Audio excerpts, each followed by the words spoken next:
Hi, this is Emerald from EmeraldSocialClub.com, and today's video is the second installment in what we did actually last week. It's been a little over a week now when I'm recording this, but this is about how to construct a coat. And like I said, I did the Quart Coat by Pauline Alice.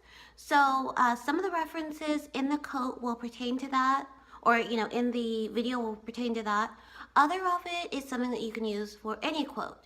Any coat, that is. So today we're actually going to be talking about just the very basics and the different types of interfacings and inner linings that you'll be using in order to complete your coat. So let's go. Just to know, a coat is a process. So like you heard me say before, it does take some time. So just slow down and enjoy it. Realize that it is not going to be something that you're going to do in a day or two and then have a finished coat. It is going to take some time, so just try to slow down and think about that. It's not as hard as a lot of people make it to be though. Just know that if you've been able to construct anything so far, you can definitely do a coat. It may be a longer construction process, but it's definitely something that can be done. So with that, like I said, I'm going to kind of get into the interfacings and inner linings and explain to you exactly what that is and how you'll use that in your coat. Okay, so for a coat, as in any other process of sewing, you definitely want to determine your size by the measurements, figure out exactly what's going to be the best based upon your measurements, and then also, which is very, very important in a coat, as I mentioned last time, you definitely want to do a toile or a muslin because it's going to take a lot of fabric, and you don't want to waste your fabric or your time constructing something all the way to the finish that you're not going to be able to wear. So you'll want to make any adjustments on that muslin as necessary. I recommend for your muslin or toile that you get some, if you're going to do you can actually just use muslin fabric or something like that, but if you want to make more of a practice coat like I did, you might want to make something that is, or use a fabric maybe that is similar in weight and property to your final fabric, but maybe is less expensive. So, you can find lesser expensive alternatives. So that may be something that you want to do. Once again, just realize it is going to be a process, so take the time to do it as needed to make the most of your coat. So for your coat, do realize you're going to have probably 3 to 4 different types of fabric with that coat. You're going to have your fashion fabric for one, and then you'll have a lining. Usually you'll have that at minimum, along with interfacing, because you will need to interface places like the collars, the cuffs, sometimes the hem. Those are going to be places that you'll have to interface.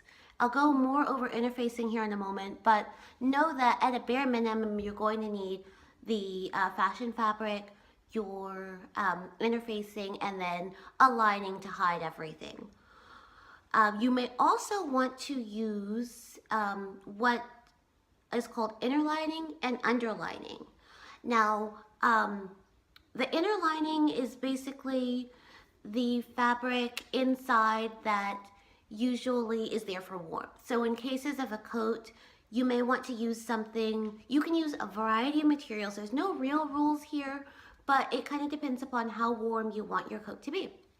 So you may want to use quilt batting, calico, muslin, silk charmeuse, I hope I'm pronouncing that right, or like a lightweight wool. And I'm actually going to link you guys to the Sewing Directory UK, which is has a very helpful blog post on the inner lining that you might choose. So just like I said, inner lining is going to be for warmth, and then next would be underlining. Now, underlining is more for stabilization, and it is always cut from the same pieces as the fashion fabric. Usually interlining is as well, and all of all of your underlining pieces are going to be the same pieces as your fashion fabric. So it's going to be cut out of sleeves, backs, you know, both fronts. All of that is cut out in the underlining. Its purpose also, even if you're not using it so much for stabilization, if you've got a very stable fabric, it is going to be the piece that you mark any of your pattern piece markings on, because it goes right next to the fashion fabric, right after the interfacing. Now, some tutorials and things will tell you to put the interfacing on after the underlining. I don't recommend that. You want to put the interfacing right on top of the fashion fabric, and the underlining after that, and then the interlining, and then next goes your final lining. So that's the best way to do it. That's the way I did both of mine, and it provides the most stabilization and also provides like a crisp, clean look to the coat, and it's probably the easiest way to do so. In addition, underlining will help reduce any wrinkling, and the fabrics I use for that pretty much are the same as, can be the same as interlining, like a muslin, a cotton flannel, silk organza, or cotton broadcloth, and that once again depends upon the content of your fashion fabric. If you've got a thicker fashion fabric and you're not trying to add a lot of bulk, you may want to do something like a cotton broadcloth or silk organza, or you can use even something like a quilting cotton. These things are hidden inside and nobody will ever see them after the construction of your coat. So you can basically use any kind of material imaginable, just as long as it actually works with your, it doesn't change too much the hand of what you want your final coat to look like. Next, the interfacing. Now there are two types of interfacing in general, the sew-in versus the fusible interfacing. Now the fusible is the kind that you iron on, and that is good in some cases, but if you've got something like a wool, you may want to go ahead and use the sew-in interfacing, and there's different types of sew-in interfacing. The Hymo is one of the most popular, or the horsehair. You actually sew those in instead of pressing them on. And you're going to use those mostly in collars and cuffs and things like that. Sometimes also at the hem, places that you don't want any kind of stretching. And you'll also want to use that like at places like the back of the coat, at least the upper shoulder part. Most of the time in your pattern, it will tell you where you need to put the interfacing. And then just know that the underlining and the interfacing, the underlining and the interlining are going to be cut from your pieces on the fashion fabric. And I will insert a little diagram to show you kind of how that goes, so that you can see how the pieces go together. But just for quick reference.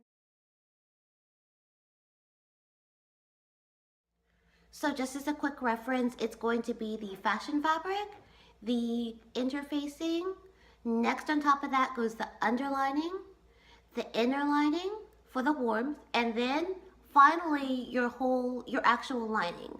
Now the purpose of the lining itself is really only to help it like slide on and off, your finished coat to slide on and off easily, and of course it's going to hide any of the other lining. So it completely hides your inner lining, your underlining. So of course your lining is the one that you want to be all pretty, and you know, you may use a silk lining, you may use poly silk. It just kind of depends upon your budget and the overall look that you want there at the end. So that's basically the lining portion of your coat. Those pieces are all going to be put together as one before you start sewing them together. The only piece that does not go is going to be the lining, which you're going to sew on at the very end once you've put all of those pieces together. So that's basically the end of this video. The next part, which will be the final part, will be how you'll put it all together and how all of the coat pieces go together to actually complete your final coat. If you did like the video and you found it informative, please subscribe to me. If you have questions, please feel free to put them in the comment box.